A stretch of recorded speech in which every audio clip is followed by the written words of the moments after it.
made me who I am now. I'm Robert De Niro.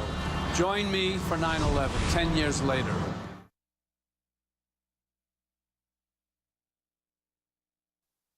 CBS is proud to present 9/11, 10 years later, an historic eyewitness account from inside the World Trade Center. This special presentation is brought to you by State Farm with limited interruption. This intimate portrayal of a life and death struggle for survival contains some strong language. Parental discretion is advised. On this 10-year anniversary of September 11th, there is pain and remembrance in the images that will never diminish.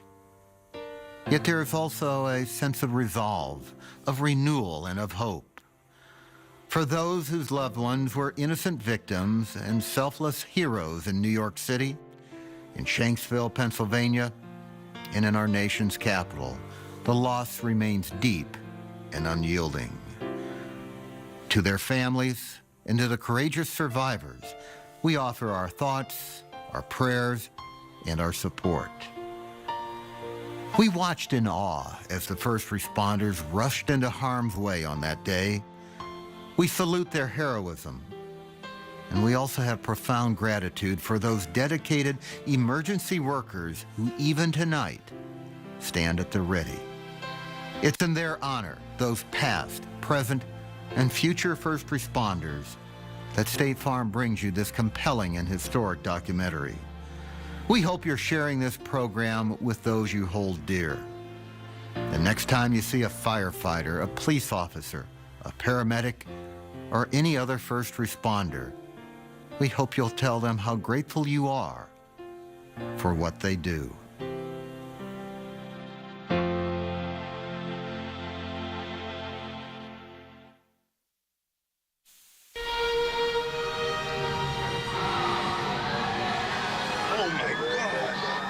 Tonight, a new chapter in the most important story of our time. In World Trade Center, we took a hit on that last explosion.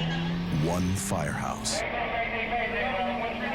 We gotta get everybody out! Let's go! Three filmmakers. I saw the second one hit the other tower. In a place few have ever seen. On a day you'll never forget. Command post from Tower 1. Evacuate the building. 9/11.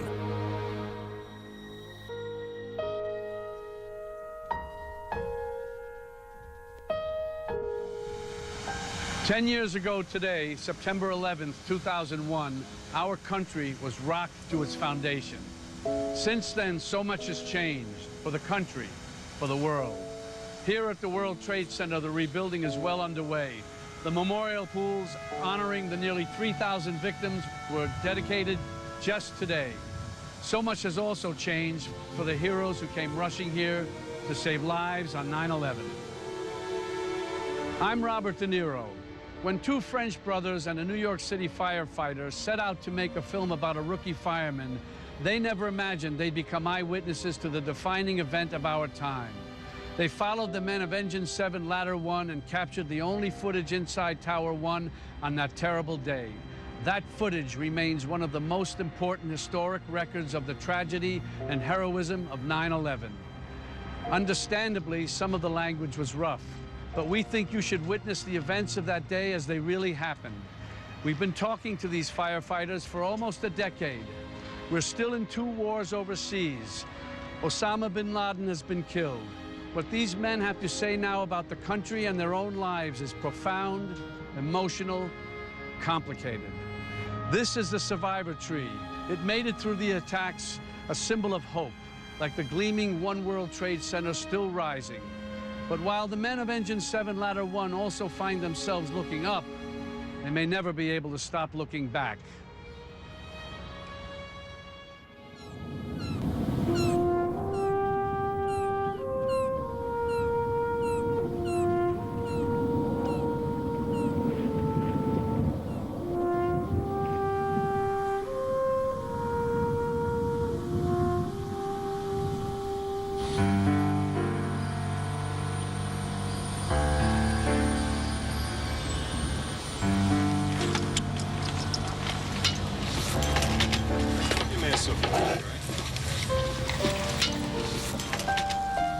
When you work in a firehouse 7 blocks from the 2 tallest buildings in New York, you get to know every step, every staircase, every story. This morning, Jim, couldn't get too close to that razor blade. I'm James Hanlon. I'm a filmmaker and was a New York City firefighter at Ladder 1, downtown.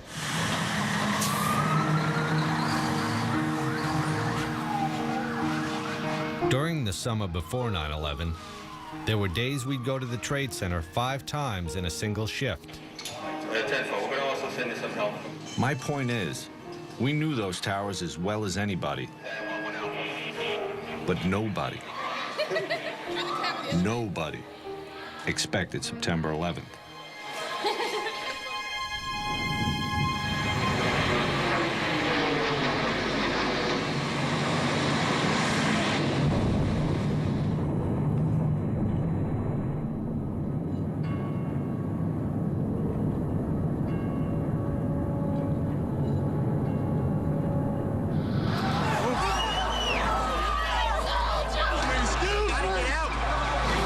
Go to the Trade Center.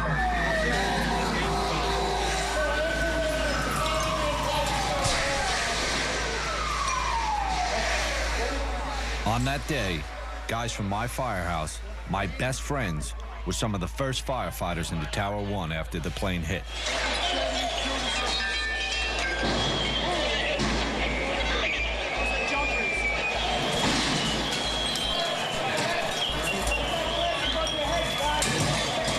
What they did that day, what everyone there did, was remarkable. And almost as remarkable, it was captured on videotape, inside the tower, beginning to end. And tonight, you'll see all of it.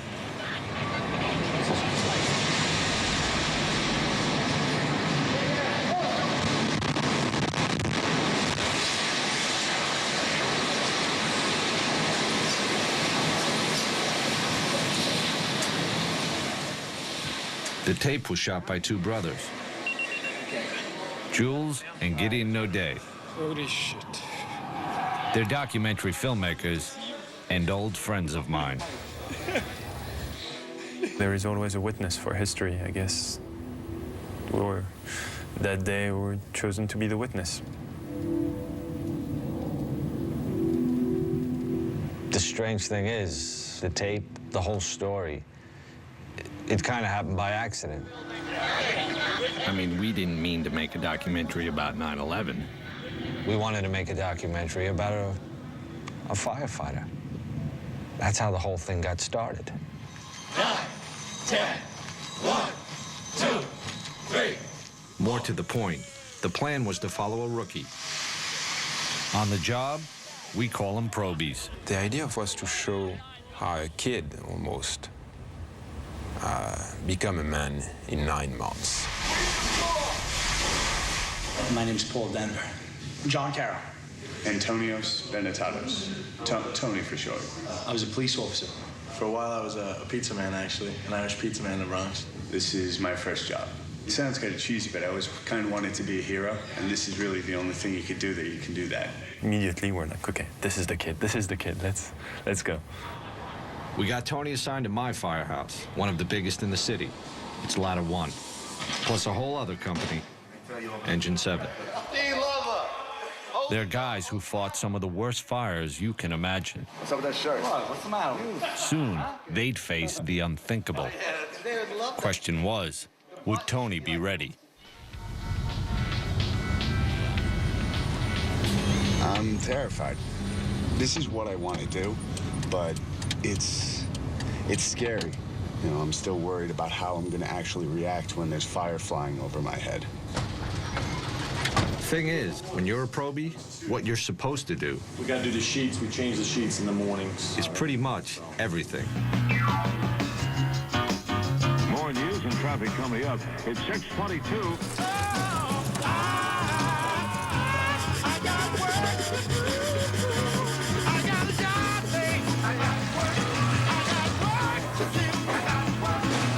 Get all the wheels, then we start up top and we'll wash the rig down. I think I'm doing decently. You know, I'm still waiting for a fire, that's all. Engine, ladder.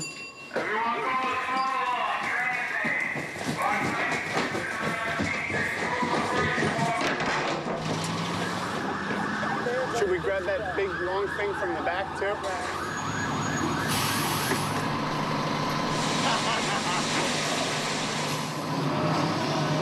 Tony was nervous, of course, terribly nervous. And as the days would pass, Tony, waiting for his first fire, wanted to prove to the other guys, and even more to himself, that he was going to be a real great fireman. We're going to break your chops till you laugh about it. Right. Because that's how we do it. It's all part of learning how to handle people and situations. Now, say you got up there now, got your helmet on, your bunker gear, and you got to get your mask on. How are you going to do that without letting go? I don't know. Hey, stop moving, guys. Hot in here, hurry up. Not bad. Hey day today, baby. Yes. For 2 weeks, I got $672.25. Oh, you gotta be kidding me. You couldn't even buy a six-pack with that. Holy crap. If I wanted to get rich, I would have become a lawyer. But I wanted something that I'd be able to live with for the rest of my life. This I can live with. A lot of the guys feel that way. You need to get up in the morning and look yourself in the mirror and say you're doing something with your life. Somebody's in there. Hit the door. You do your job, you risk your life to help people. And to be part of a family at the firehouse. How you doing, Jimbo, huh? You doing pretty good? Yeah?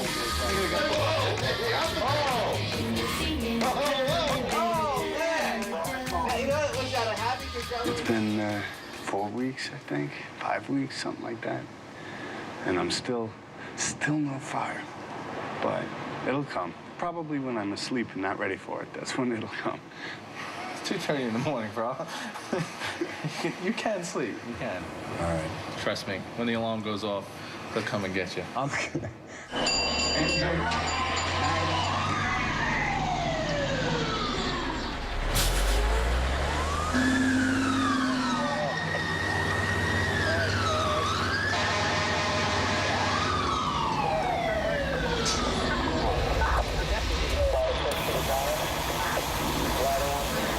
Spray water. They're all like that. It's going to be a fun 20 years. Hey, there's fire over here. There's the fire, see? Start the line, put out the stakes. By the end of August, we knew that we had a great cooking show, and there were no fires. But every time we would talk with some of the senior guys, they always told us, well, be careful what you wish for.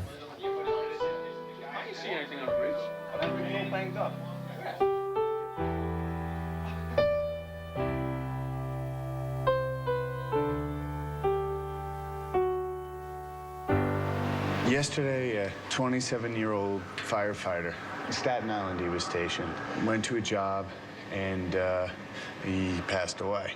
We'll go to the funeral on Saturday, and what can you say?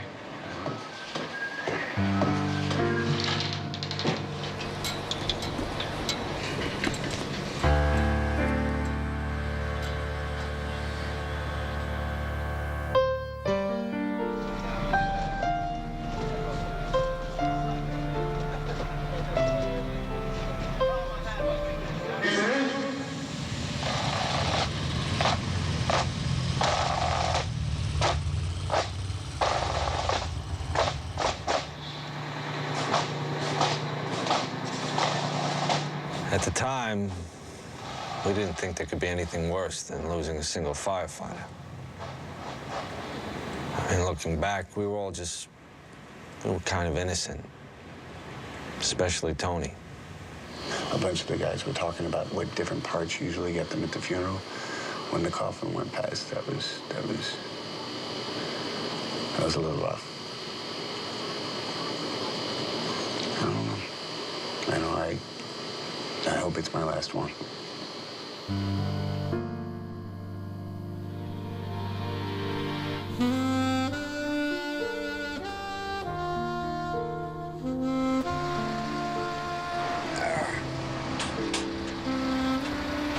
Go straight up right now. There's a lot of things going on at all times, you know? You have to be on the top of your game. Right. There's a lot of things to think about, you know? Tunnel vision, focus, really, because that's what's going to keep you alive, and that's what's going to give you the opportunity to help anybody else. Right. Fire or no fire, Tony had learned a lot that summer. Bring him up, get him over the roof, make sure... Sure, he had a ways to go, but we'd teach him. Far as we knew, there was plenty of time. A few days later, Jules cooked a French dinner for the guys. At least he tried to. Decided to cook leg of lamb. I think he cooked one, and we really needed at least 5. Where's Frenchie? A couple more meals like this, we'll be able to share shirts. We stayed up late, just telling jokes and busting chops. This is the best part of the meat. Even though the guys were making fun of us because we didn't cook enough, we were all having a great time. We're getting accepted. It was really a great night. Little did we know. It was the night of September 10th.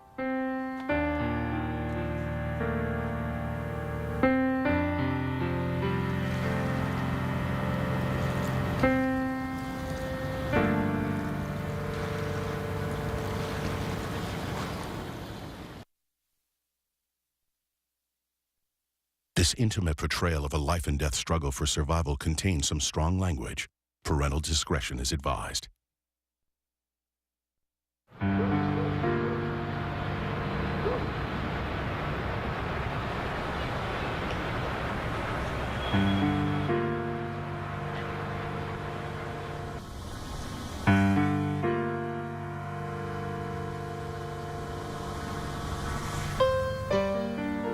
Beautiful day today, sunshine throughout, low humidity, really a splendid September day. The afternoon temperature about 80 degrees, great weather for the primary election.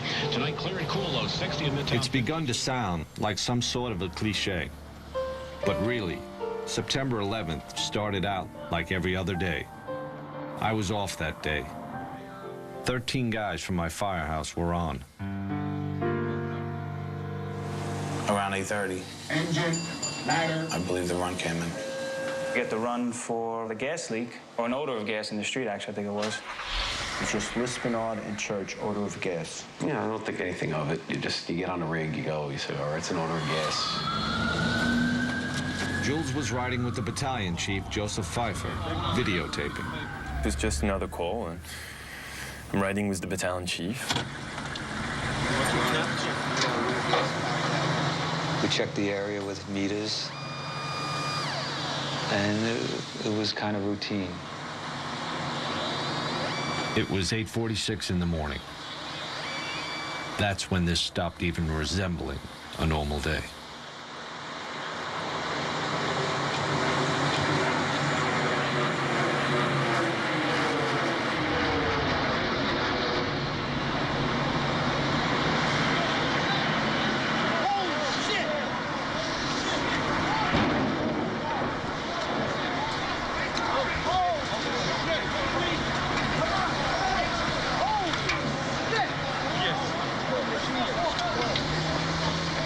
Right then and there, I knew that this was going to be the worst day of my life as a firefighter. Go to the trade center. Immediately, I knew this wasn't an accident. Oh my God. That looked like a direct attack. What? Chief Pfeiffer made the first official report. We have a number of floors on fire. It looked like the plane was aiming towards the building. Transmit a third alarm. We'll have the staging area at Vesey and West Street. Everyone we was passing was looking up. It's like the world just stopped. We are just currently getting a look at the World Trade Center. We have something that has happened here. Flame and an awful lot of smoke from one of the towers. Whatever has occurred has just occurred within minutes, and we are trying to determine exactly what that is. Right in front. As we swung around in front of World Trade, my mind tells me, wow, this is bad. What do we do? Like, what do we do for this?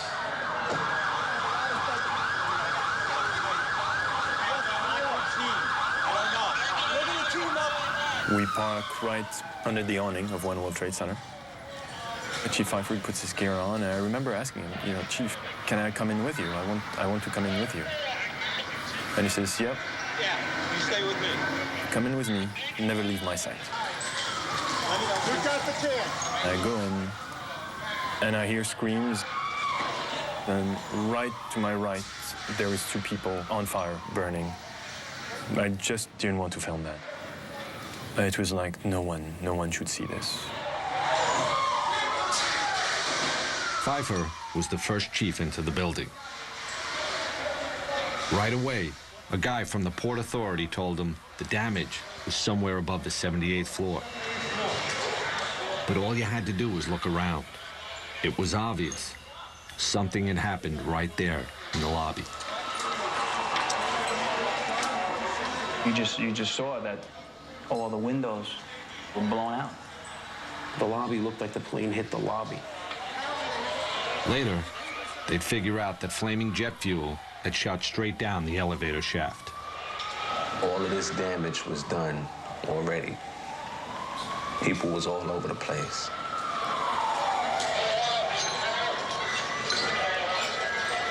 So you knew it was going to be worse when we got upstairs. Flames are shooting out. Smoke is pouring out. I want you to get an engine and team up. Just get an offside line. Walk to 7. Okay, I want you to go any higher than 70. What's going on? 78. My main concern was we had 20 floors of people above. And we had to figure out a way to get them out.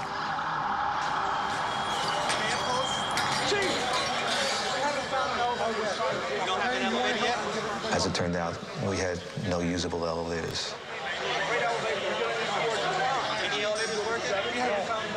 With the elevators out, there was only one way to get up there. Walk. Companies come in. You see them with a concerned look on their face. And they're sent up.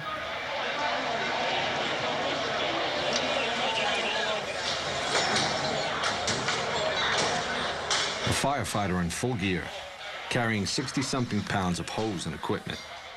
Takes about a minute to climb one flight of stairs. These guys were looking at 80 stories just to get there. Then they'd start working. I felt the mood that we were going to put the fire out. Everyone seemed to be confident. I know I was. You basically looked at it and said, okay, we got 10, 20 stories of fire. We'll deal with it. We'll get up there. We'll get to it. There are fire crews just screaming into this area from every conceivable direction. By this time, some of the top chiefs in the department had joined Chief Pfeiffer, running the command post, sending guys upstairs. One of the men who went up was Lieutenant Kevin Pfeiffer. He was in charge of Engine 33 and was the chief's brother. I just remember we both looked at each other, said a few words, but it was more the look with a real concern that this was going to be something tough. It's going to be a tough job. It's going to be a long job. They'll put it out. That's what they do. The last time Jules had seen his brother was an hour ago, at the firehouse. Far as Jules knew, Gideon had followed Tony, the probie, into the tower. So for me, my brother is going up the stairs. It turns out, Gideon was with Tony. Engine 7, ladder 1. This is firefighter Benetatos. But Tony was still at the firehouse. No, I was off duty. And now he'd been ordered to stay there. Everybody's been recalled. All available units must come back to the firehouse. While Tony tried to keep up with the phones, this is firefighter Benetatos.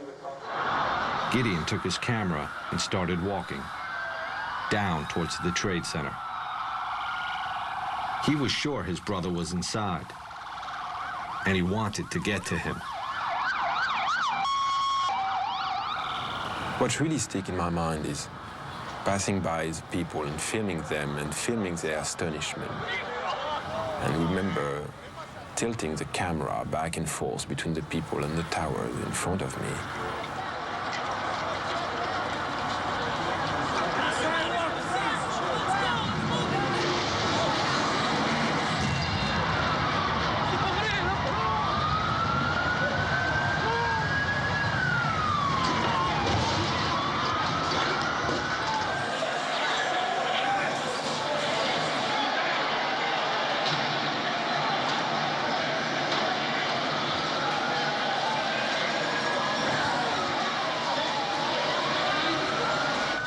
Towers of the World Trade Center have been hit by aircraft. Both are in flames. There is black smoke coming from both of the towers. It's a horrific scene here. Mayday. There were two planes. I saw the second one hit. It hit the other tower. All we knew was that a second plane hit, and we had a lot of people trapped.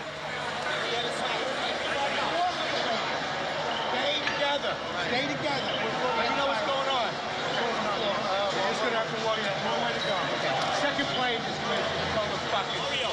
All right. Now the Chiefs would have to set up a whole other operation over in Tower 2. I'm going to send him up. I got no chief up there.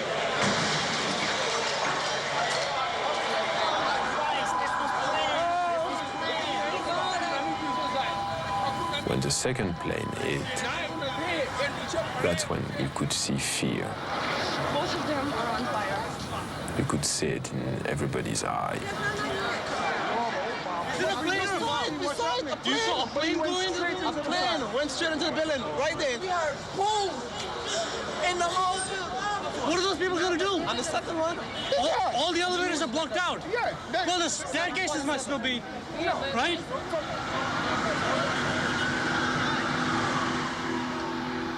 Stairs were crowded. People were coming down burnt. Upstairs in Tower 1, the guys from my firehouse were now 10 floors up and climbing. If we did talk, it was to the people coming down, trying to comfort them, tell them it's all right, get out, stay calm. I wound up finding a woman in the C staircase. Her arms were all burnt. She was just sitting there, basically in shock. So I picked her up under her arms, and I put her in with a group of guys, and I asked the group of guys to, take it down. I knew we had to get up to help people. We had to get up there. People pretty much said, why are y'all going up there? Get out.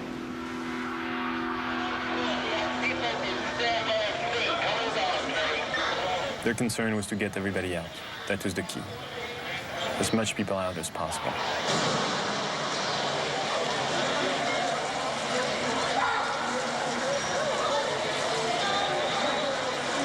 Most of the people in Tower 1 came out on the mezzanine above the lobby. Then they'd get out through another building. All right, I want to use the lobby of 7 as a triage. The Chiefs didn't want anyone going through the lobby doors. First, it was because debris was falling outside. Then, it was people falling. You don't see it, but you know where it is. What's that? And you know that every time you hear that crashing sound, it's a life which is extinguished. It's not something you could get used to. And the sound was so loud.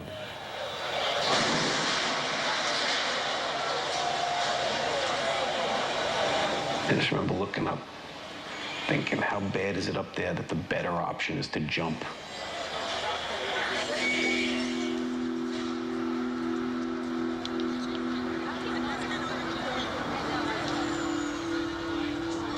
The FBI is now investigating reports of a plane hijacking before these crashes we're telling you about at the World Trade Center towers this morning. Pieces of the building and the planes actually landed blocks away. Gideon was walking with his camera when he found a chunk of the plane engine that had crashed completely through Tower 2. Don't be kicking stuff over here. This is evidence. No, you don't kick it. All right, just get out of the area. Just go. This is evidence. You're kicking stuff. What's the matter with you? That was as close as Gideon would get to the Trade Center, without a firefighter anyway. So I decided that the smartest thing to do was to slowly walk back to the firehouse and find a way to go to Jules. We're just getting word now. One of the two planes was hijacked after takeoff from Boston. This is two airplanes have crashed into the World Trade Center in an apparent terrorist attack on our country. We now have reports of a fire at the Pentagon. A fire at the Pentagon being reported this morning. I was just saying that the officials are calling this an act of terrorism. They're saying that's clearly what it is, clearly not an accident. Arriving back at the firehouse, and Tony is still alone, and he has no clue of what to do. The Pentagon's on fucking fire? War. This is war. And just by listening to him, freaking out and swearing and behaving like I've never seen him behaving, Tony was expressing what we all felt. I can't believe the fucking Pentagon. Somebody has balls. Tony just wanted to go there.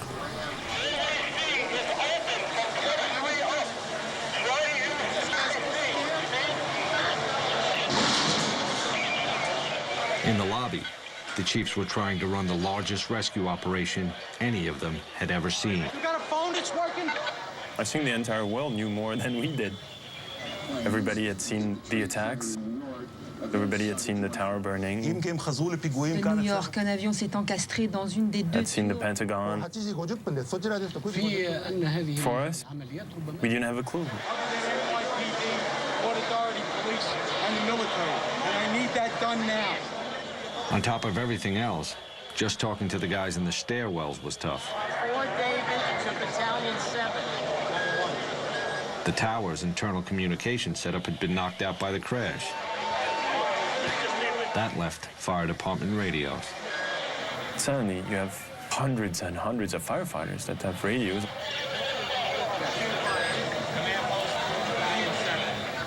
It seems to become more and more difficult. Is there anyone in this car? You had one guy from the WTC who was trying frantically to reach anyone on the elevators. 69 car. Anyone in this car? Oh, is there anyone in this car? And going through the list, Oh, is there anyone in this car? and there's about 98 elevators in the World Trade Center. You can't speak. In the middle of all this, suddenly an elevator opens up. And you see people not having a clue of what's going on, because they've been stuck in there since the first plane hits.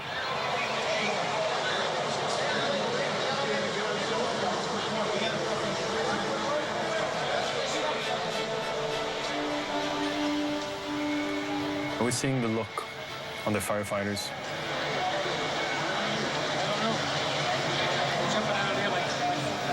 It was not fear, it was what's going on. Disbelief. That made me panic a little bit. That made me panic.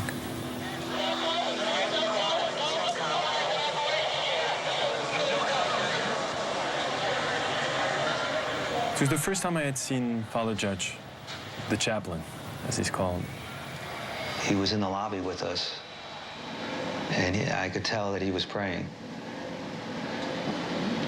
You know, Father Judd, he would at least make eye contact with you and kind of give you a reassuring look. That wasn't occurring, almost like he knew that this was not good.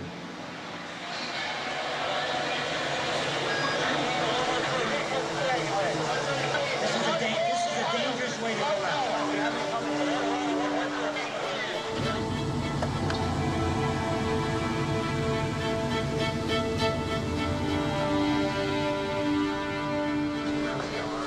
Back at the firehouse, What's up?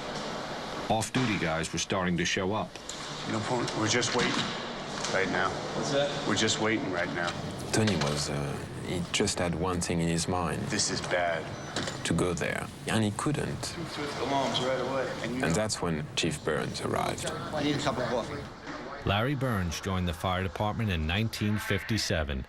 He retired in 1998, a battalion chief. I couldn't wait. I had to get down there. Because you know what? They're my firefighters. It's my building. It's my city. Leave your gear all together, get a flashlight, and a bottle of water. Okay. I remember Tony asking me to bring him some gloves, medical gloves. Grab a box of gloves. Go grab a box of gloves. And by the time I found them and rushed back, they were gone. The probie and the retired chief were lost in the crowd, headed down to the Trade Center.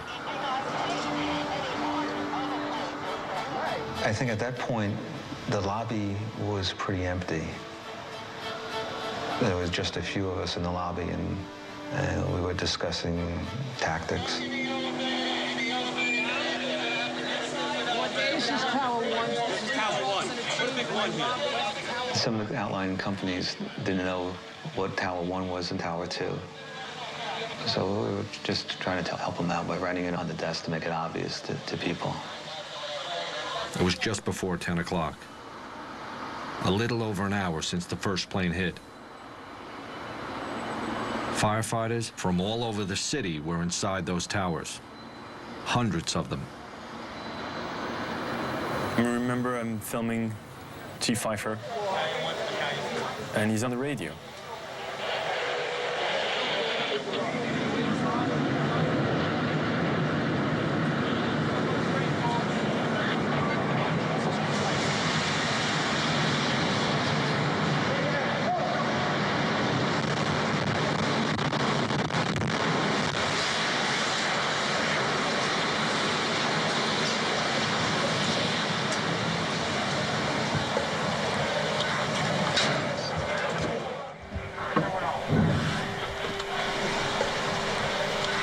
Situation that started bad just gets worse and worse and worse.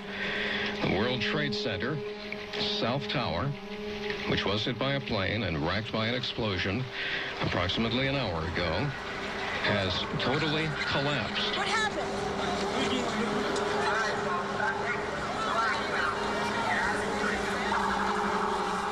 If you're just joining us this morning, you're in for a horrific surprise.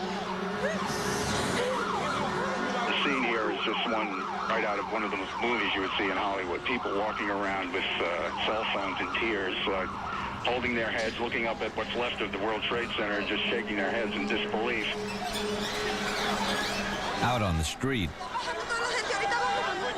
everyone knew what just happened. The South Tower was gone. They saw it collapse and ran.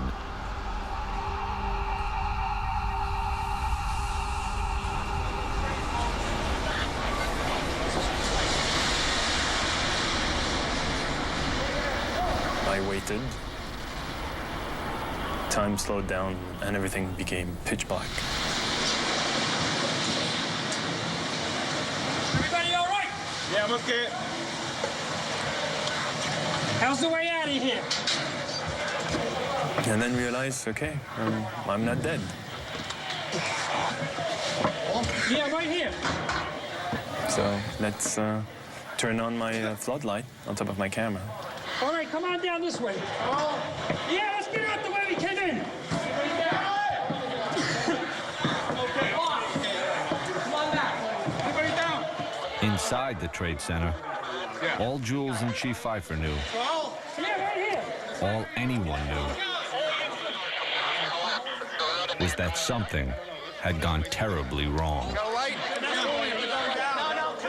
They asked me, you with the light, help us out. We gotta get everybody So it was pointing my light wherever they needed it. Where's Chief Cowan? Right here. Where's Chief Cowan?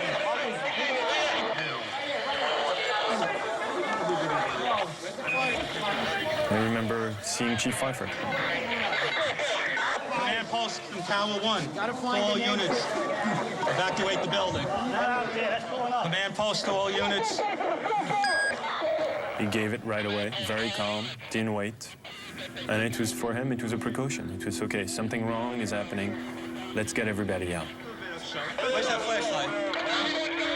From the tone of his voice, I knew that it was no normal thing. I knew it was time to leave. I remember saying to the guys, well, we're on our own now. And for the first time, I looked in someone else's eyes and saw fear. Which you don't see with the firemen. We orderly evacuated. It was such a long walk, 21, 17, 16, 15, 14, 13. And I was going down the stairs. I can remember a fireman resting on the landing and telling them, you know, we've heard a mayday, get out of the building. And, I don't think they, a lot of them, I know for a fact, did not take it serious. Sarge? Hey, Pete! Come on. I was not even consciously filming. I was just had my camera by my side and pointing the light wherever they needed my light to actually help someone. And then I realized it was Father Judge. Hey, guys, here, we need a hand here. We saw him lying at the base of the escalator where we were. And I removed his white collar and I opened up his shirt. And I remember checking for his pulse and realizing at that time he was gone. All right, we got 4 guys. Yeah, I got it. Top of the escalator. Top of the escalator? Top of the escalator.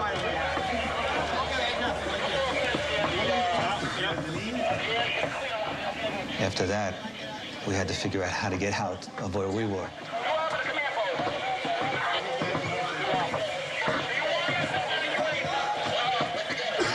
Because if you go out this way, right where we are now, people are still jumping, debris still falling, and it's too dangerous. You cannot go out this way. In World Trade Center, we took a hit on that last explosion. Which way?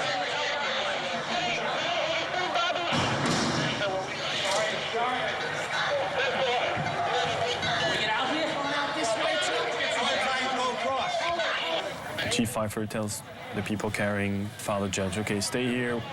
Which way? I told him that I'll be back and wait here and I'll see if the bridge is still here. Chief Pfeiffer went to check one of the footbridges leading out of the Trade Center. If it was still standing, it'd be their best way out.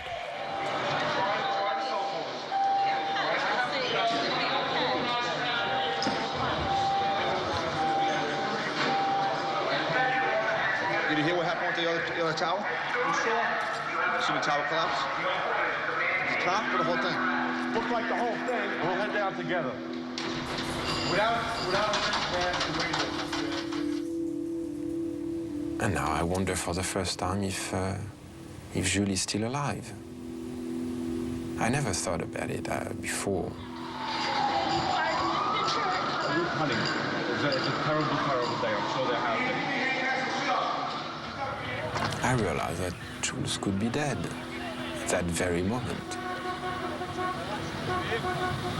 I had to find Jules. Gideon hitched a ride with 3 off-duty firemen, determined to get to the Trade Center the only way they could, in a pickup truck.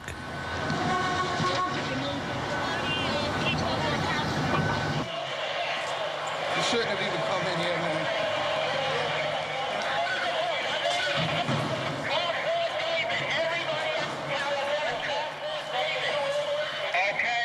Battalion 1 to Division 1. We walk and we walk and we walk. And there are maydays being given, and we start to figure out, okay, it's much be worse than we think, because you cannot have that many maydays and all that dust and that noise.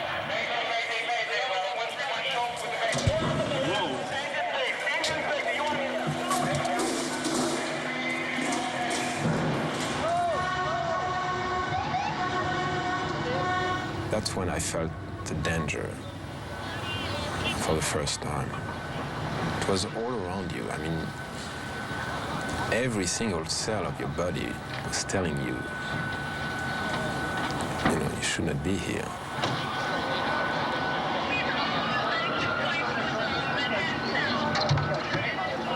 The scenery was radically different. I mean, it was this white powder everywhere.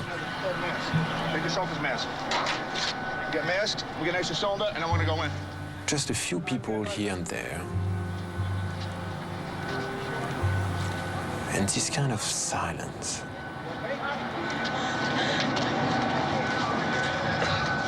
You have ambulances straight down. Of course, there's no word on casualties. You have ambulances straight down. But suffice to say, the loss of life presumably profound. Ambulance straight down.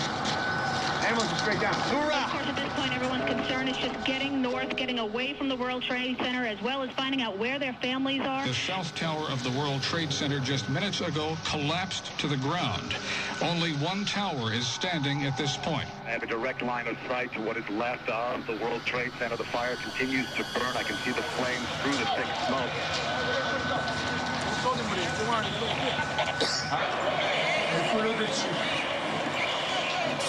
By this time, Chief Pfeiffer had found a safe exit and tried to radio the men in the lobby. No answer. So we walked across the bridge back towards the Trade Center. I'm still trying to call on the radio and not getting through.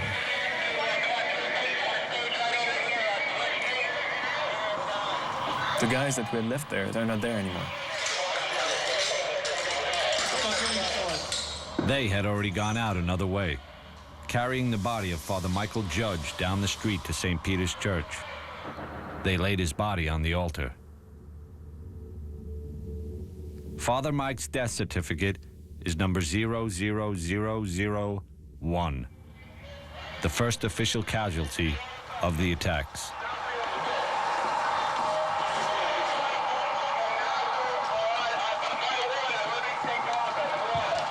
The chief, his aide Eddie Fahey, and Jules walked outside, underneath the footbridge they just crossed, and into a scene that none of them could even comprehend. And there's debris everywhere. There's dust covering the entire place. And we look, and the tower's here. So we say, okay, probably to something else. The tower is nice, it's standing. The other one, we can't see it, but it's probably just, on the other side, and no one tells us. We have no clue.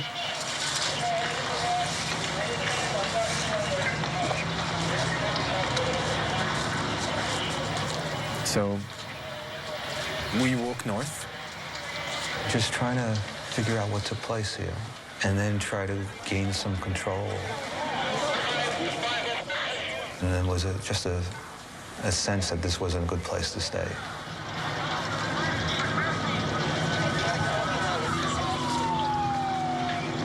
Chief Pfeiffer's priority was to set up a new command post and find his men.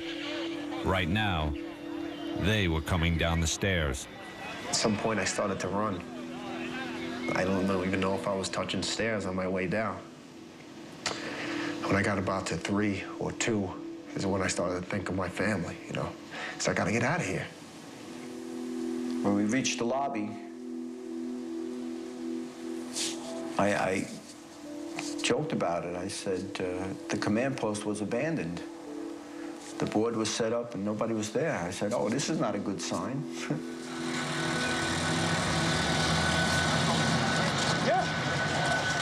I knew there was nothing I could really do. I mean, I was not a fireman. But as a cameraman, yes, there was something I could do. And it was to document what was happening.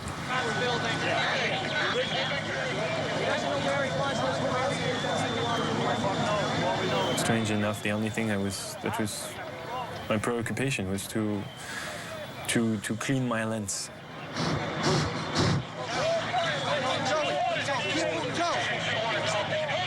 Jules was with Chief Pfeiffer, who was plotting his next move. The firefighters from my house had reached the lobby and scattered. You know, kind of walking at this point. We knew we were out of the building, felt we were safe. Unfortunately, there were people jumping out of windows. You could see them hitting the ground all around you, debris hitting the ground. Get yourself accounted for with Chief Tory down at staging. Let's move. Come on, officers. Basically, everybody was standing right in the shadow of Tower 1. It was 10:28 in the morning. And this huge roar.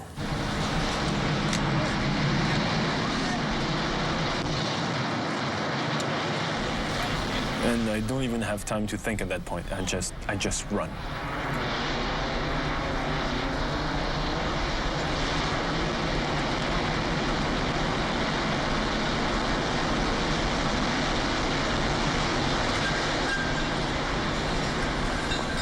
Then I feel someone jumping on top of me, and then the dust.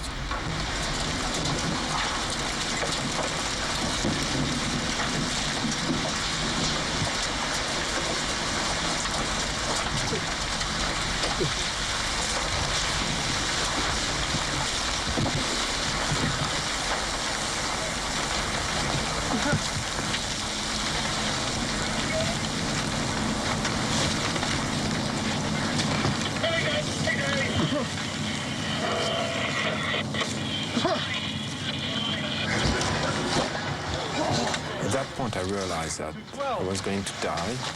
We need help. And the only thing I could think about was Jules. And I remember telling myself that if I would survive that, I would be a better brother.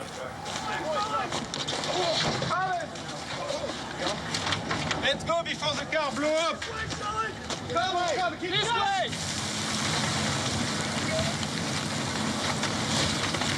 And it's dead silence. It's nothing. No radio calls, no sound, nothing.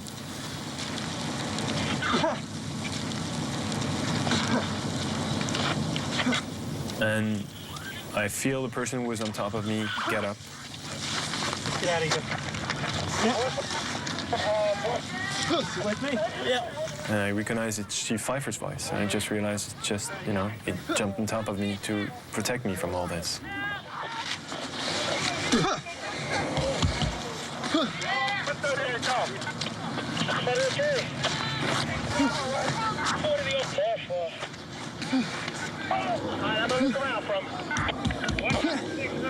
Chief Pfeiffer said, okay, let's go now.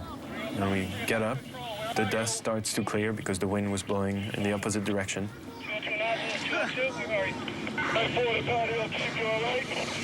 After that, it was just trying to literally walk around the block and regroup and walk back to the scene and see what we could do.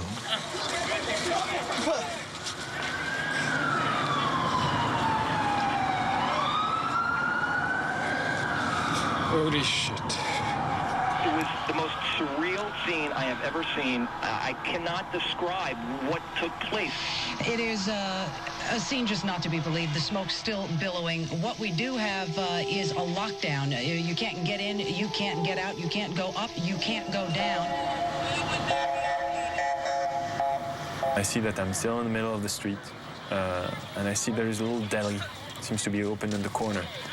Yeah, we're getting O2 now. Oh, okay. Come on, guys. I was wondering my girl. A lot of people injured. Firefighters, bloody nose, things like that.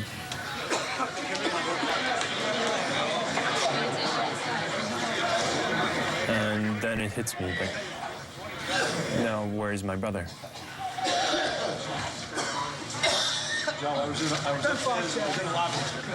Go back here. I start realizing that I've probably lost my brother.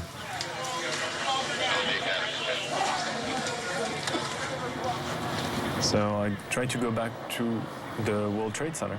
I need to go find my brother. Where are the guys? I have no idea. I was with Chief Pfeiffer. And I'm in the middle of the street walking, and a cop approached me and says, you know, who are you with? I'm with the chief of with Battalion 1. Oh, you're Battalion 1? You got ID? Don't have ID. I have my letter from the commissioner. Take your letter and your camera and get out of here. All right? Go. So I go back up, walk north, not really knowing where I'm going. No, they're making a documentary on the fire department. Come on, this ain't fucking Disneyland. Let's go. And after a while, I said, you know, there's nothing I can do here. I need to go back to the firehouse. Maybe they'll have some news, and maybe he's already back there. But at that point, I think he's dead. And it becomes too overwhelming.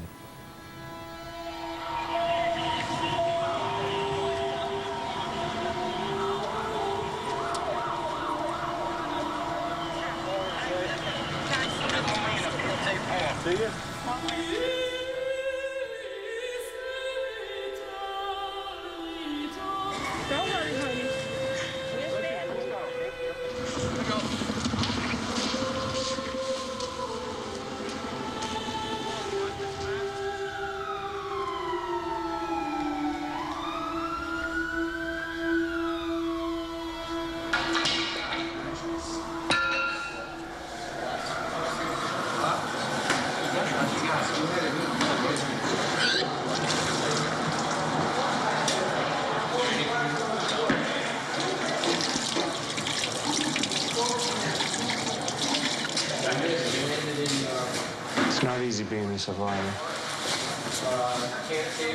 Little to little, the guys started to come back, one by one. I can't explain why I'm here and there's so many dead.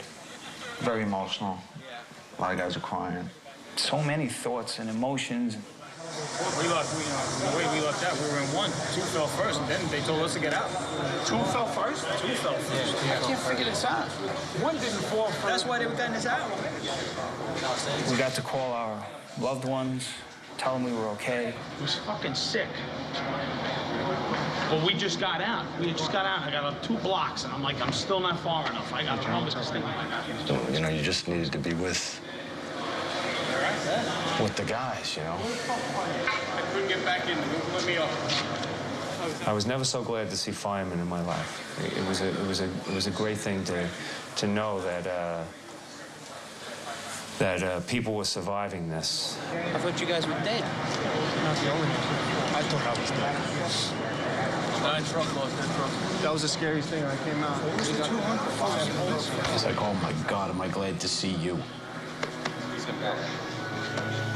We were the lucky ones. I don't think it's luck. I mean, it's a miracle that we're here. Miracle isn't a word you hear much from firefighters, especially not on that day. But what else could you call it? One guy after another was making it back, safe. Down here looking. I got thrown into 2 ambulances. We bolted, we ran. I can't believe we all made it out. How did we make it out of that building? 30 seconds. Another 2 flights higher. One guy from the firehouse came to me, and I asked him, you know, have you seen Jules? I mean, do you know where he is? And he looked at me and he said, yes, he's behind you. And I turned over, and Jules was there in the firehouse. I didn't even see him coming in. And it was like meeting for the first time.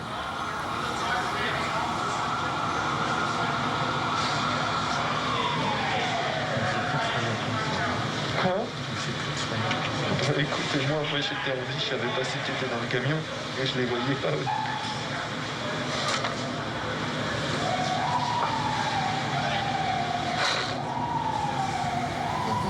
I asked Jules if he's all right.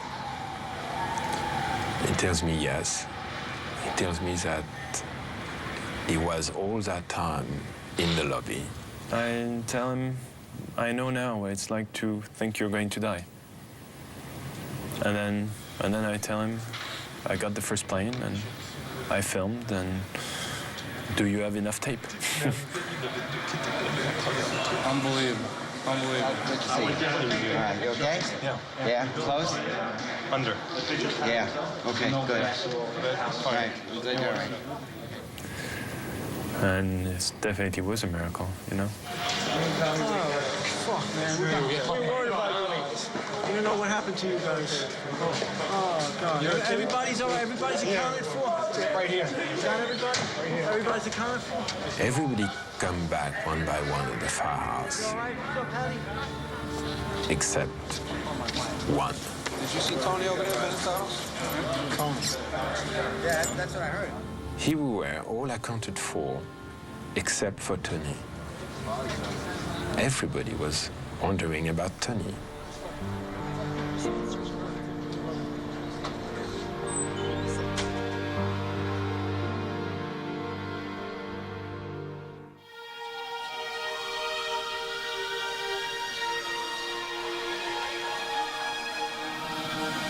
There is not anything recognizable of what were the two trade towers, nothing standing out from those clouds of dust at this time.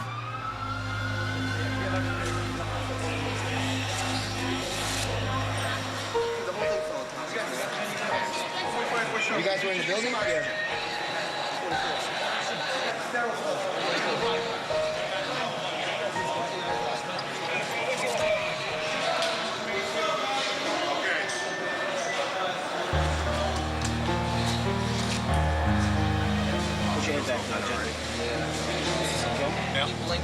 Oh, that day changed everything. I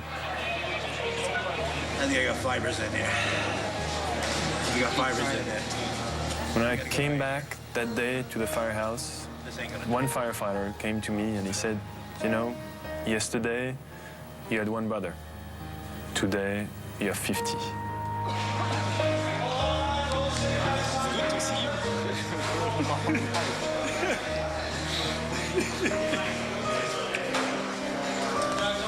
It's hard to even describe the emotions in the firehouse that day. And it was just like, you're on the ground rumble, and it was just fucking debris was just chasing you. We were running, hauling ass. I mean, fuck. On one hand, you're celebrating. Very frightful day, man. Very happy to be here. Somehow the guys from our house, they got out. Come in the engine. We lost so much in that 2-hour period. How you doing, all right? And we felt like we got the hell kicked out of us. Shot, I don't know what to do, man. Go back down there or what? Fucking get shot.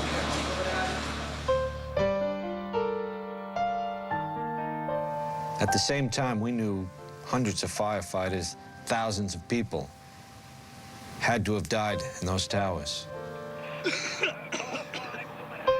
And every hour that passed, we were more certain Tony Benetados was one of them. Hey, guys, Deputy Chief Hill called. 1st Division, he doesn't want anybody else down there right now. But the truth is, the guys had to go back, had to start digging for survivors. I had to go back and find the kid.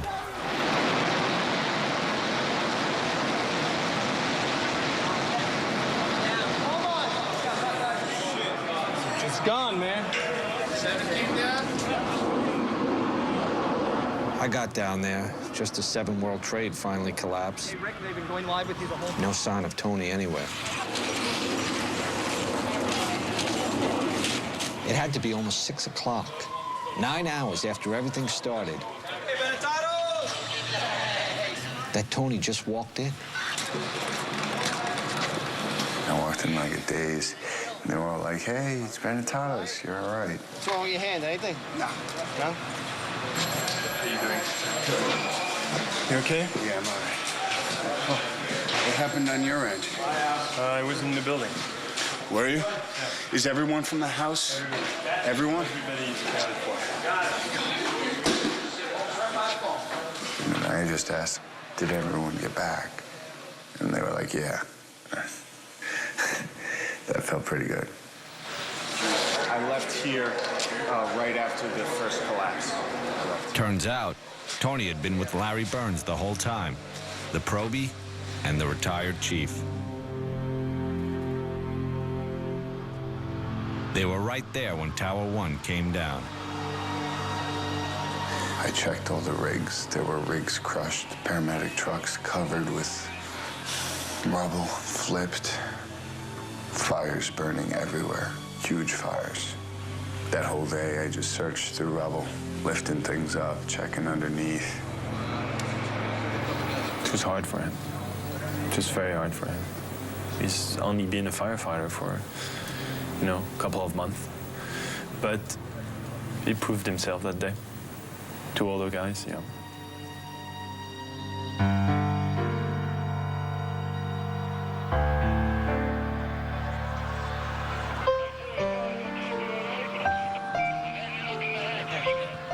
There was so much that we didn't know about that first day. Who had attacked us, how, why. All we knew is that nothing would ever be the same. Just a short while ago, Mayor Giuliani held a news conference saying it's important not to lash out in anger because of the attacks on the World Trade Center. You all right? Yeah, I'm all right.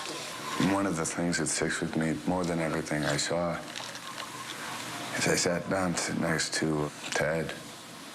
He looked real bad. I said, Tony, man, it was raining bodies. The roof of the Marriott, we were on the roof of the Marriott. There was parts all over the fucking place. Legs, feet. It was nasty.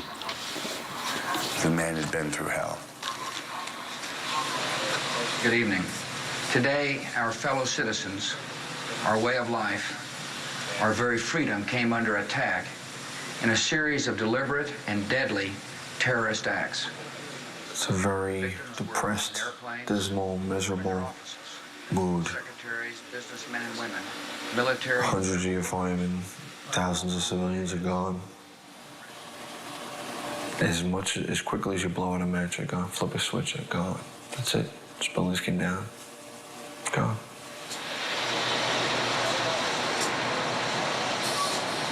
It's hard to believe they're not there. They're not there. It did happen, right? It's not something that I'm going to close my eyes and open them again and I'm going to see the tower, right? It's not there.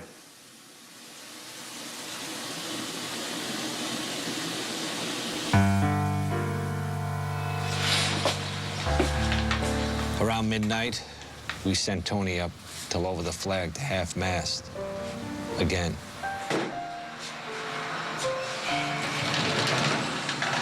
There's going to be a lot of pain to deal with in the future.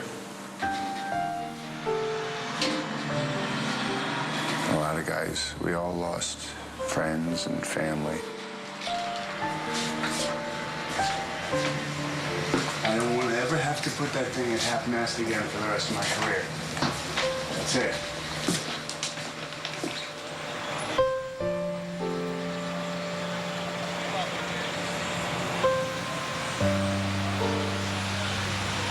Until the recall ends, it's 24 on, 24 off, 24 on, 24 off. We got word that we'd start digging in the morning.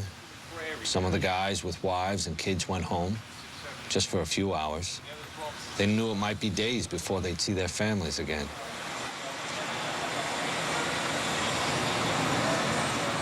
My son was sleeping. I picked him up, and I put him in my bed. And I wanted him to be with me. And normally I would take him out of my bed and put him in his own bed. But this night was the opposite. He didn't mind that. He actually had a big smile on his face, and it was wonderful to see that smile again.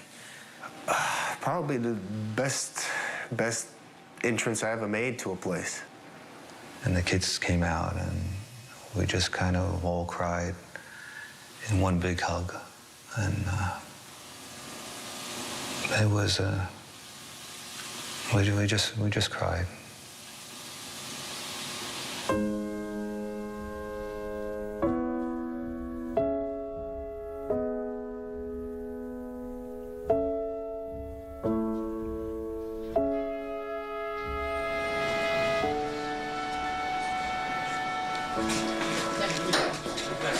Oh, I got 1 2.5 lengths right here. There's a couple more guys down here. We'll start below the line. Hey, just want to climb up there. Keep the 3.5 in the middle so we can... Came back to the firehouse the next day. I couldn't wait to get back, actually, because I wanted to get down there. I figured, well, we're going to have plenty of people that are going to be trapped, for sure. We're going to get them out.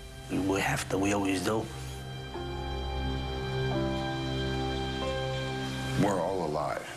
That's more than we could have possibly hoped for. So our job now is to go and do whatever needs to be done, and do it as much and as hard as we can for as long as they'll let us. Some of the guys took a city bus down to what the media was already calling Ground Zero. You guys got extra surgical gloves? You guys didn't put them in your pockets. Some firemen called it the pile. For us, it was still a trade center, even if it was gone. Hey, guys, if you hear 3 horns, that means something might be coming down. So keep your eyes open when you're walking around down there.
And I just realized something that I always wanted to deny, is how evil can be.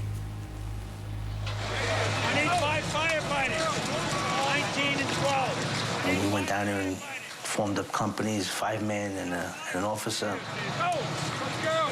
We went to work right away, trying to look for survivors. Try to get some buckets back here. Buckets!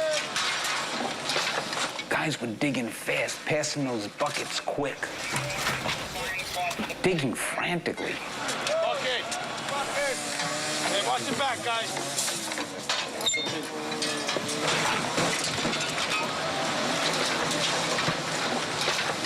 We'd be digging, and all of a sudden everybody would say, quiet.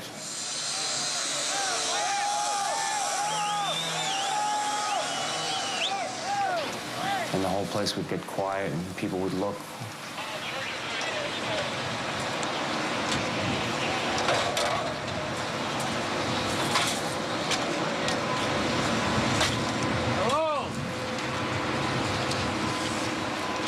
And then slowly they would go back to work and start again. And that's how things went down there.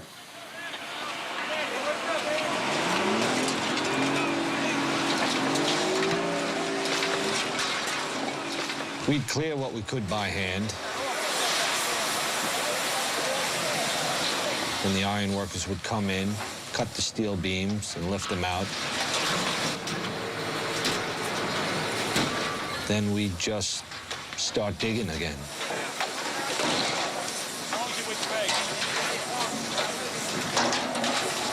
You have two 110-story office buildings.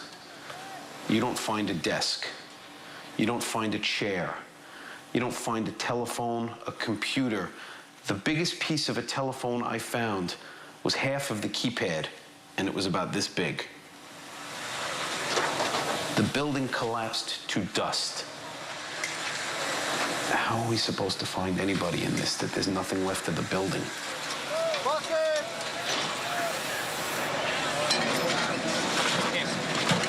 We found a body. It was a girl. She was dead. She was definitely dead. All her clothes had been burned off her.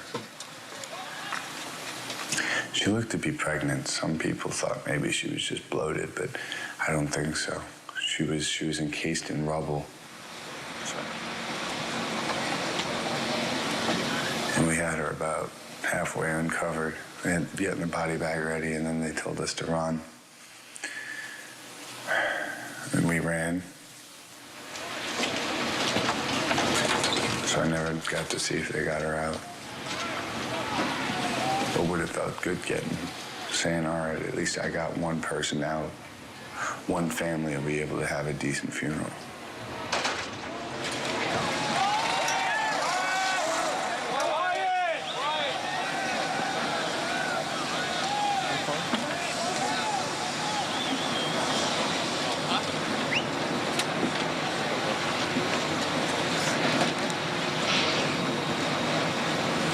Our first shift was 24 hours.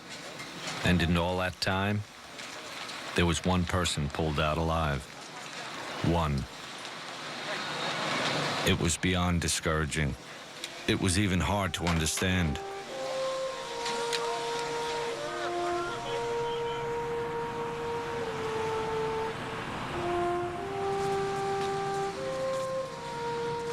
Walking back to the firehouse, people were cheering us.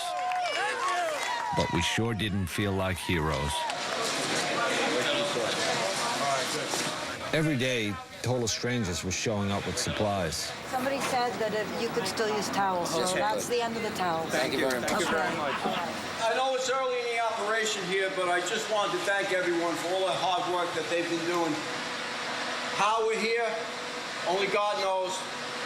But again, guys, thank you so much. You have no idea how much love I have. Check the lockers, bro. Check the lockers. All the lockers. Take whatever. Listen, we tried to keep hope. But as days turned into weeks, you began to accept.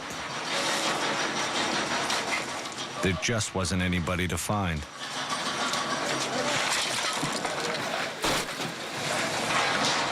Hey, Chief. Yes, sir. We got another body over here.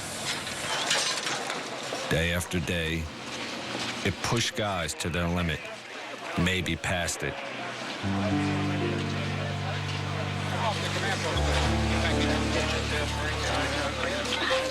A lot of guys don't know if they're gonna do the job anymore.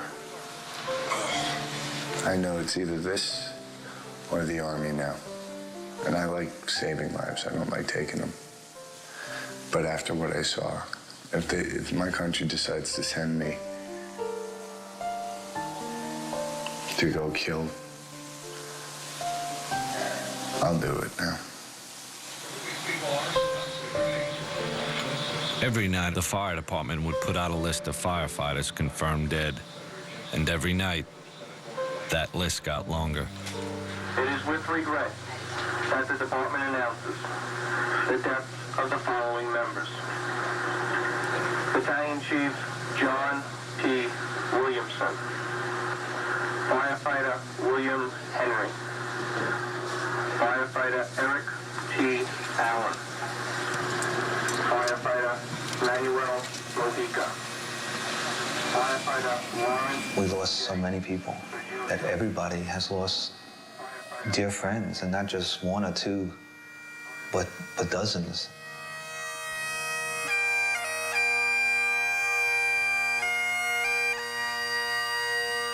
Most days there was a memorial service for some guy you knew. Some days 2 or 3, some days 4.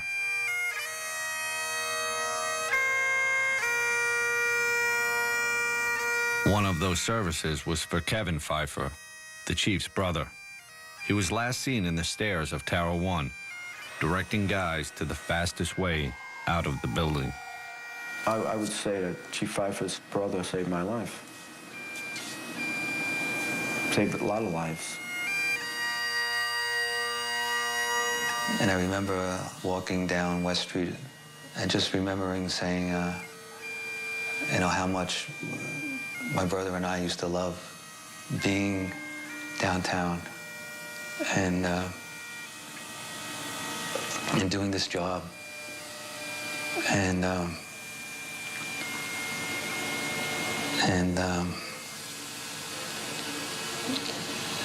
how now I didn't love it anymore.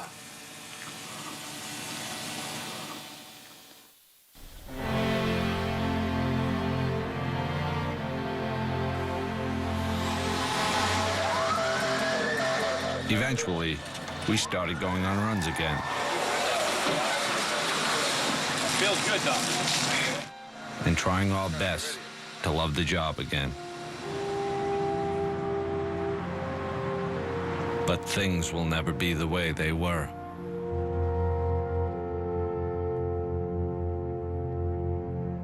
Do you want the new tape? As for Jules and Gideon, it's strange how things work out. In the beginning, they came to me and they said, let's make a documentary about a boy becoming a man during his 9-month probationary period. Turns out Tony became a man in about 9 hours, trying to help out on 9/11. You know how you can tell that? He's not bragging about it. They sent to Phil. We were the only ones on the ticket. It sent to Phil to be 75. Do I feel like it's given me more of a sense of self-worth? Yes. Has it made me a man? No. What's a man?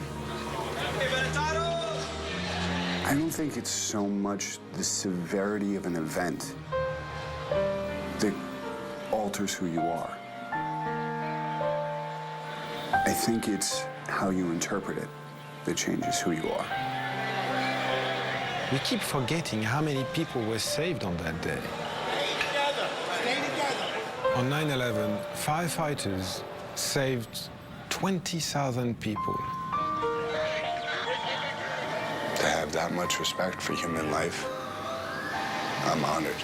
Sometimes I still don't even think I'm worthy. But I am honored to be a fireman.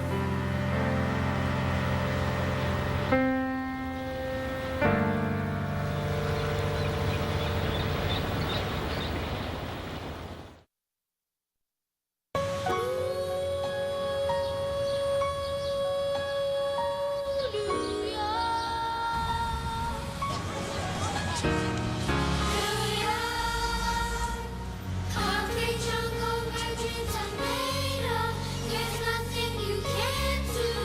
Now you're in New York.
In the very footprints of where the World Trade Center tower stood, the 2 memorial pools were dedicated in front of the families and friends of those who perished.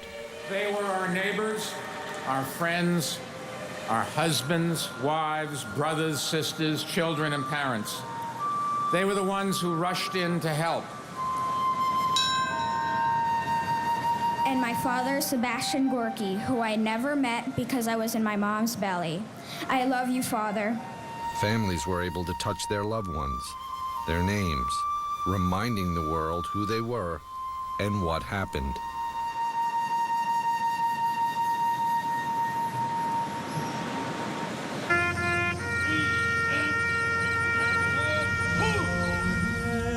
All the words cannot ease the pain of these losses. Paying tribute by recalling not just the horror of that day, but the heroism as well, can hopefully give you some comfort and stiffen the resolve of this nation.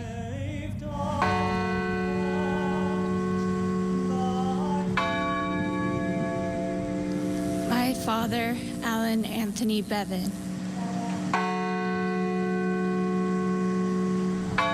Americans do not live in fear. We live in freedom.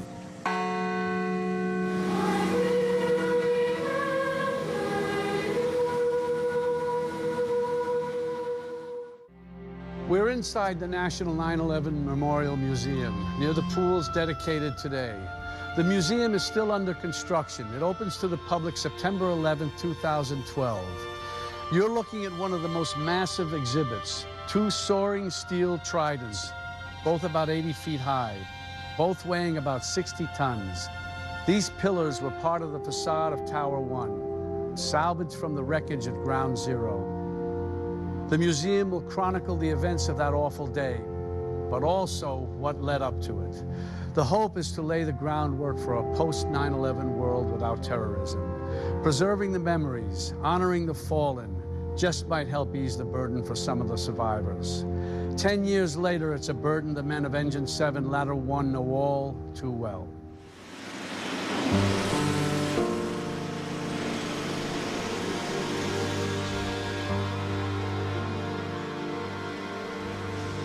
A decade after 9/11, the huge scar in the New York City skyline is finally beginning to heal. It's ever-changing down there. New buildings are going up. It's almost like spring. It's sprouting. It's a sign of new life, a sign of time passes and things are being built. This actually helps. I'm happy that work is getting done finally. It took way too long to get started. It should be done already. It's nice to see that they left the footprint of both towers, so it's a sacred ground and people can come and show their respects.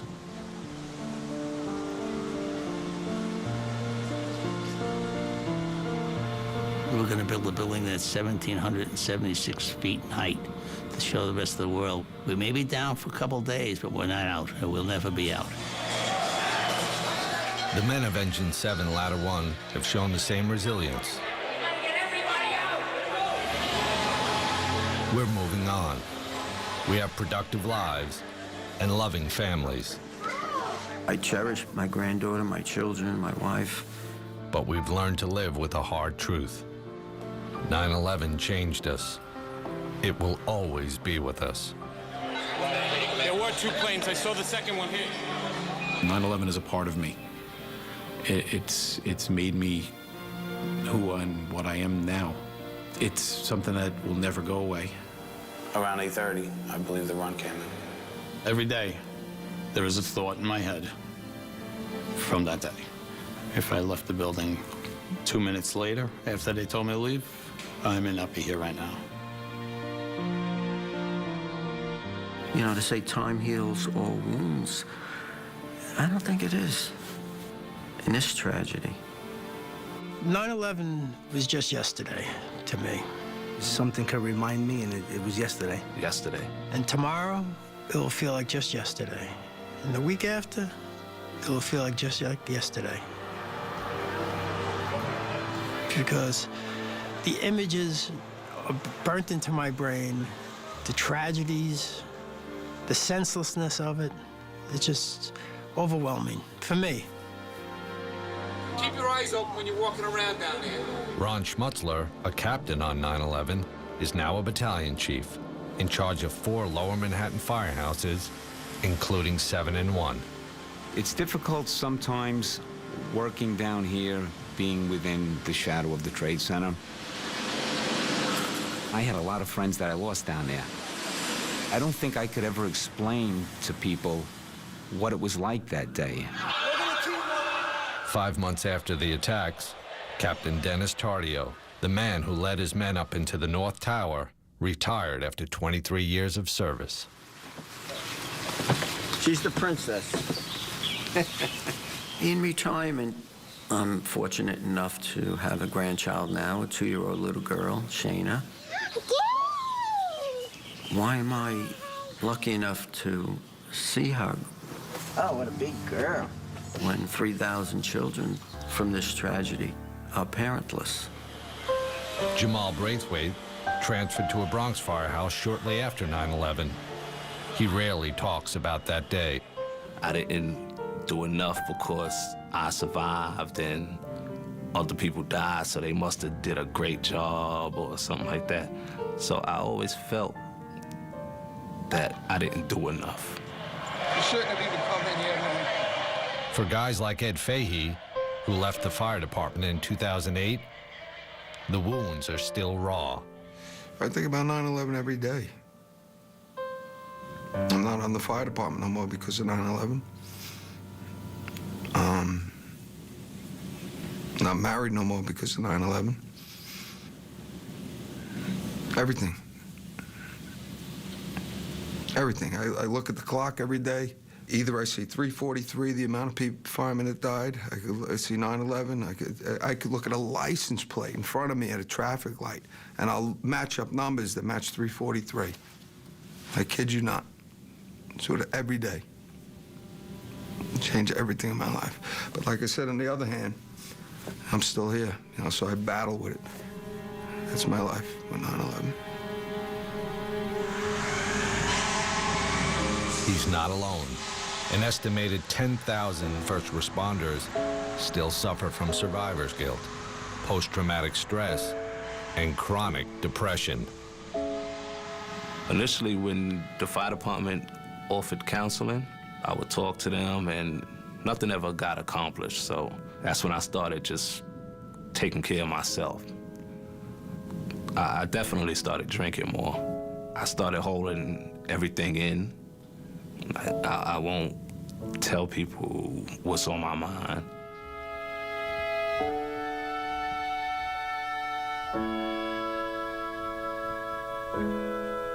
I personally knew about 100 of these guys. That's a lot of friends to lose in one day. I started going to counseling right away in 2001. It was only because of the horrific things that I saw and that my brain could not process. I mean, I saw people jumping from very high heights. Hold on 1 second, please. I'm gonna die, aren't I? No. I'm gonna die. Ma'am, we're gonna think positive. And I saw people holding hands, jumping.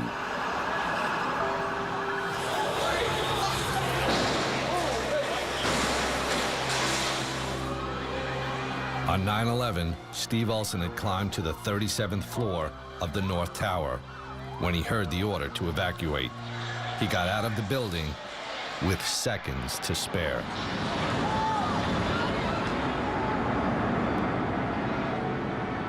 The sleepless nights, the night sweat, I wake up in the middle of the night, go in a panic, and my wife's got to grab me and tell me I'm home and I'm safe. Nearly 6 years after the attacks, Steve narrowly cheated death again when he became trapped in a fire that ripped through the partly demolished Deutsche Bank building, severely damaged on 9/11. And 2 firefighters were killed there. It was Mayday after Mayday after Mayday. The only time I ever heard that many Maydays was on 9/11. I could see the black smoke going over my shoulders and being sucked down in between my legs, which is a bad sign for a firefighter that a flashover is imminent. I just jumped to the scaffolding, and I landed very hard. Badly injured and emotionally shaken, Steve had fought his last fire. After a 20-year career, he retired in 2008. I saw so many firefighters die in the line of duty, and it was taking a psychological toll on me.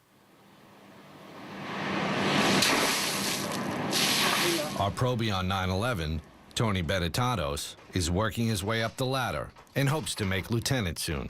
It was my intent when I got on the job to try to make a difference. He did, with the fire department's Hazmat 1, and later with the decon unit.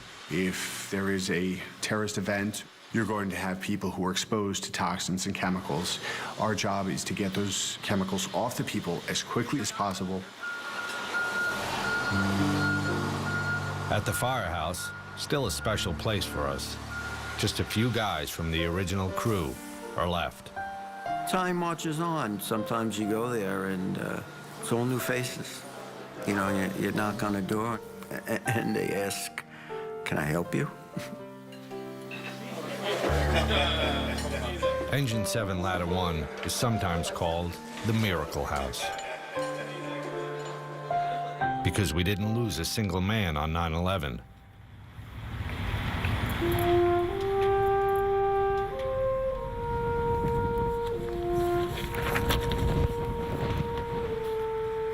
Last winter, it all changed.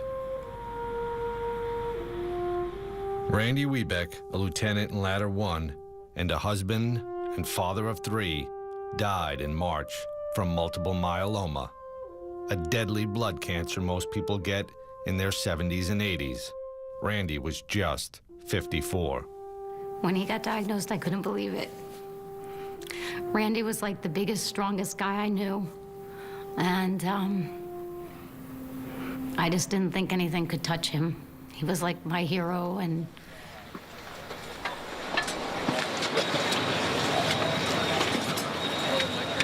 this is Randy, working on the pile. Madeline is convinced her husband of 22 years died as a result of breathing the toxic dust. right from the very beginning, his primary doctor totally believed it was from 9/11 and the toxic fumes and dust and everything that he was in.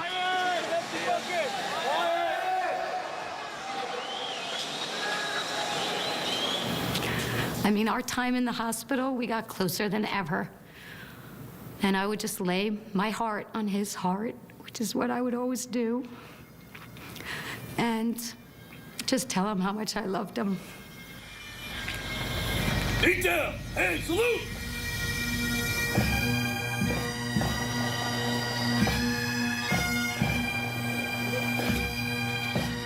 We're going to bury a brave, dedicated man who was loved by all, especially his wife, Madeline, and his children. But we'll do that, and we'll do it with honor.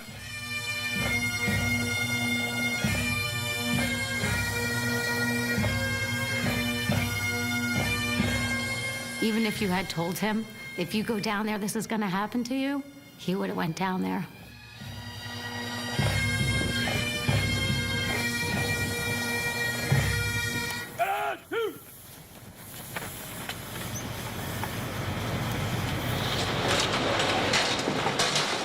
Randy worked on the pile with John O'Neill. Well, after 20 years on the job, I retired in 2004, and I moved down south. On the 5th anniversary of 9/11, John returned to Ground Zero, a place he had avoided after spending hundreds of hours searching for bodies and clearing debris. When that building fell down, it just took something from me. And I can't say I've gotten it back.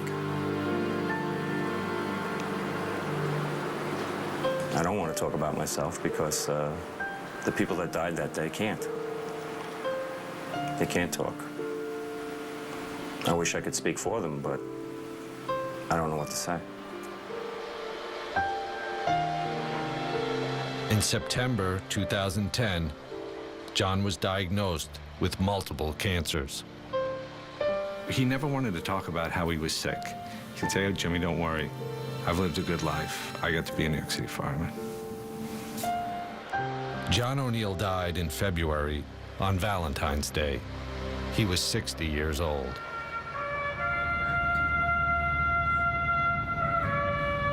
We said our final goodbyes to John aboard the new fireboat 343, named to honor the men lost on 9/11. John O'Neill, he helped you out a lot. He taught you a lot.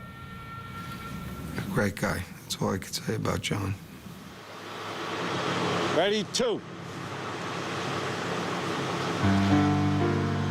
The sad and untimely deaths of John and Randy, and so many others, have made it all too clear.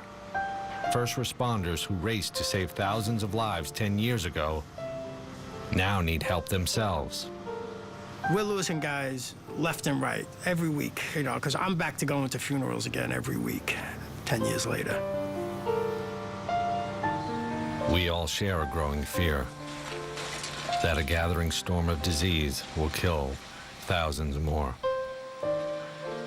My outlook on life is, to be honest, it's short term. I have the I'm going to be dead soon anyway attitude.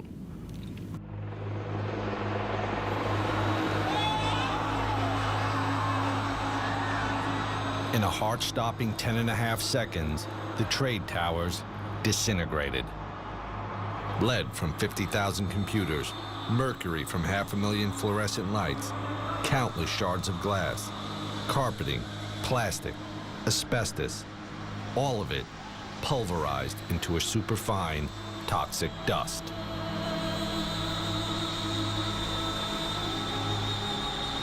Couldn't see anything. It looked like nighttime, and we were choking. You couldn't breathe. It felt like the end of the world.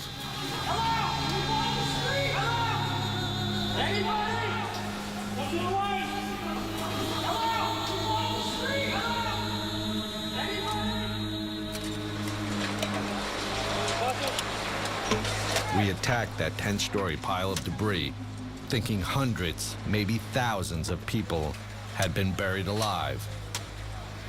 You're looking for the people who are trapped under the pile. You're not really thinking about, well, what is this smoke that I'm breathing in going to do to me? There'd be different color smokes coming up, purple and green and blue, and you had no idea what was burning down below. We're dealing with an exposure to hundreds, if not thousands, of different toxins from the Trade Center, all ground up and mushed in together. However it could get on us or in us, it did. 2 days after the attacks, the Environmental Protection Agency said firefighters should be wearing respirators. Even better, that's what these are all about. And it's important that they wear them. But at the same time, EPA Chief Christine Whitman assured us the air was safe. We have not seen any readings that indicate a health hazard. Everybody's safe at this point. And 2 weeks later, we were told again, we shouldn't worry. The air quality is safe and acceptable. As we searched for survivors, we never heard a stern warning the air we were breathing was a dangerous, even deadly toxic brew. The only thing that I remember them saying about the air quality is that there was nothing to worry about. We had no mask. We had nothing. Eventually, they handed us all paper masks. That were totally useless. After 20 minutes, it's clogged up, it's sweaty, and you want to take it off. A few weeks later, I ran into a respirator mask with the charcoal filters. Couldn't even find refills for it. When the federal government announced that it was a safe site and that we didn't have to worry about any toxicity, we were not believing of that statement. Bucket! The message we've always tried to stay on target with is that there are a great number of unknowns. The fire department first noticed something was wrong a month after the recovery operation began. Hundreds of firefighters coming off the pile told doctors they could barely breathe. we started having units come down here for a full exam. Great, excellent, just like that, quick. Great, just like that, continue to push, 3 more seconds. There was a huge drop in pulmonary function after 9/11. On average, those exposed to ground zero toxins had lost 12 years worth of normal lung capacity in just 1 year. No one knows for sure how many deaths have been linked to the toxic pile. The fire department puts the numbers at 50 to 100. The Firemen's Union insists they're much higher. That number we know will grow because as the years go on, we are still seeing the impact of that day on our members. I personally would like to see all those politicians go into those hospital rooms today and say sorry to all the first responders who are now dying one by one because the air was not safe. A new federally funded fire department study conducted over 7 years claims firefighters who responded to the World Trade Center are suffering an increased rate of cancer. My friends are getting sick. My friends are dying. And I get to wake up every morning and wonder, is today the day the shoe's going to drop on me? After years of delays, Congress passed legislation to help those who are sick and dying. While respiratory and mental health conditions are covered, cancers are not. Congress had relied on an earlier study that failed to make the link between cancer and ground zero toxins. Okay. Firefighters feel abandoned. You want to say they're the forgotten heroes.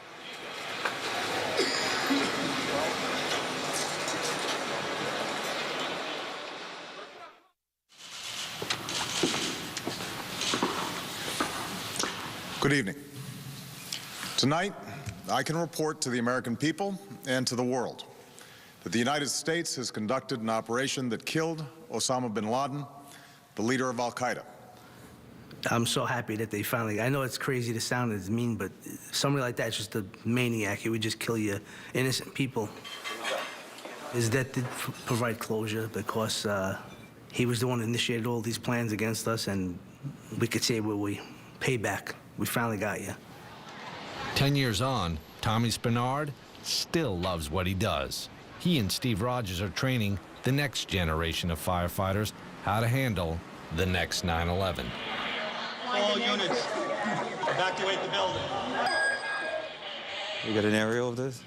Joseph Pfeiffer, Chief of Counterterrorism and Emergency Preparedness, is making sure our new firefighters are well equipped to handle any emergency. Today we've developed an electronic command pad that's able to track where we deploy units, and we share information amongst fire and police and New York City government, state, and for the federal government. That's a critical lesson that's been learned the hard way from 9/11. At the World Trade Center site, Chief Pfeiffer stands on the very spot where the towers fell, the sacred ground where so many were lost, including his brother Kevin. With all the memories of the people that died here, we hope for the future. A future that involves all of us. So, who's going out tonight? It was very rough for me. You know, I went back to the counseling unit. I'm getting some of it finally to where I could put on the back burner. It makes me feel better. Last year, I started going back to counseling. It helped me out a lot this time, so it eventually worked for me. Can you do eat? We hope we're around long enough to watch our families grow. The things I cherish most now is family. Eventually to get this out of my mind, somehow, come to terms with it, and see my kids have a great, happy life. Well, I am now a married man. My wife's name is Jessica. My daughter's name is Alexandra. I love her more than anything in this life. Big fan. I have two amazing kids, which are absolutely the joy of my life. And me, I'm an uncle now, and I love it. In 2007, I retired from the New York City Fire Department. I always loved being a fireman. I'll always consider myself a fireman till the day I die. As we move forward, We hope the world will remember what firefighters did that day. What they do every day.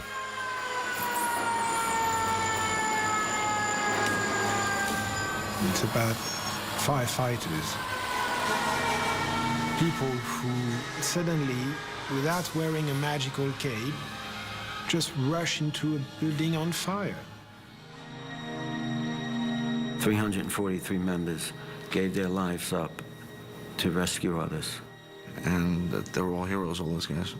If it happened again, we would be down there again. We don't leave people.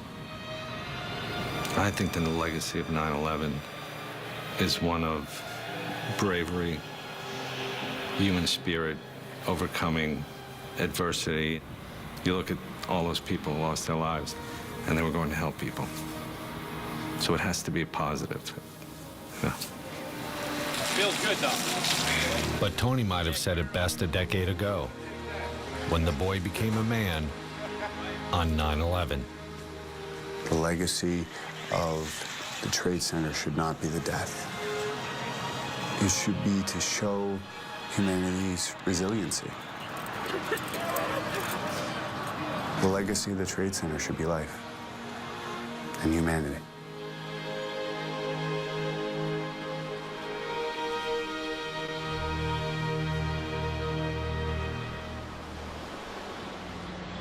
What we witnessed here on 9/11, the unwavering humanity of the firefighters and all the first responders, we still see every day.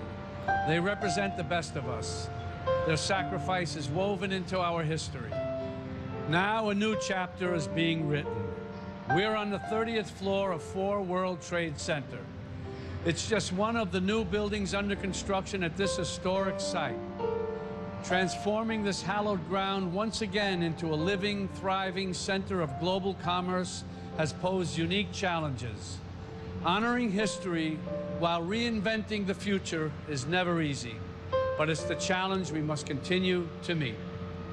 I'm Robert De Niro. Good night. The valley is hushed, and the flowers are all dying. The meadow here is white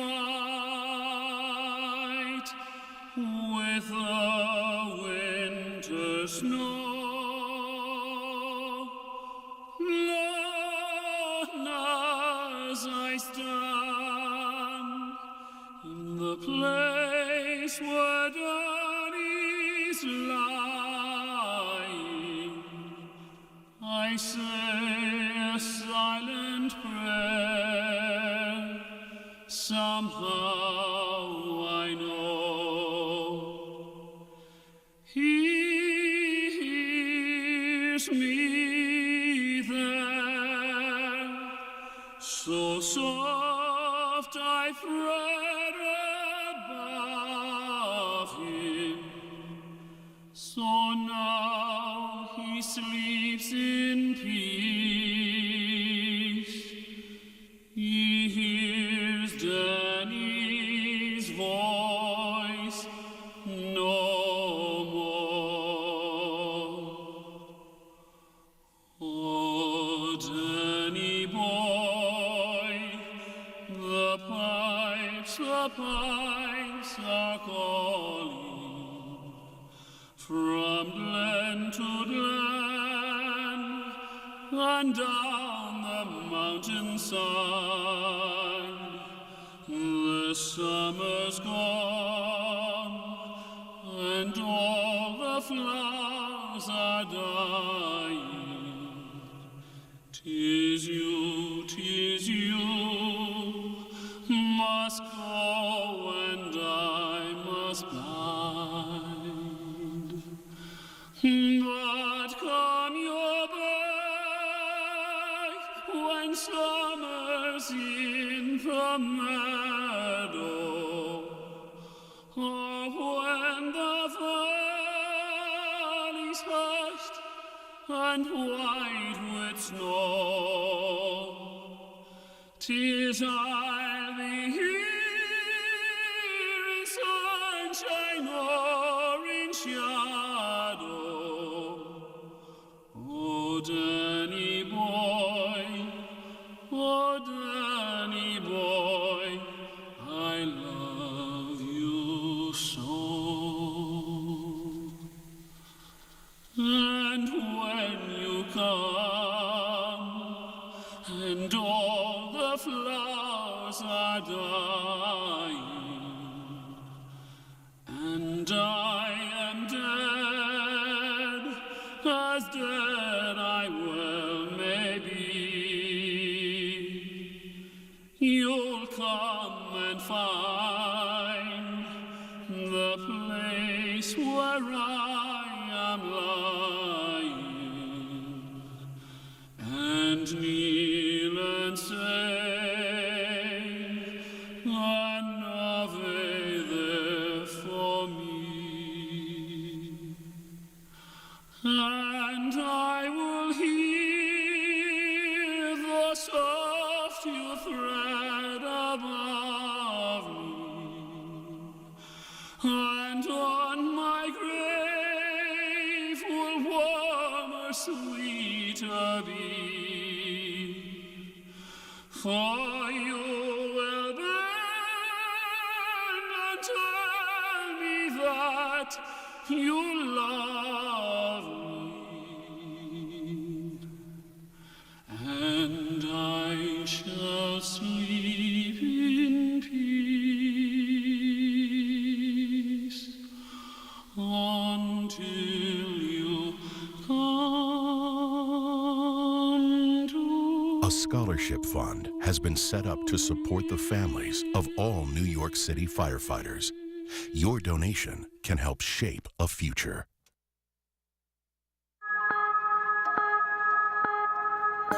The 9/11 Memorial will honor my partner and the officers who responded that morning. It's for my brother. And my 343 brothers who didn't make it. It's about hope for the future. So we always remember September 11th. For my husband who never came home. And the first responders who saved my life. This shows the world that we can rebuild. That we are united. And that we are strong. Because the best of humanity can overcome the worst hate. It's for all the heroes like my dad.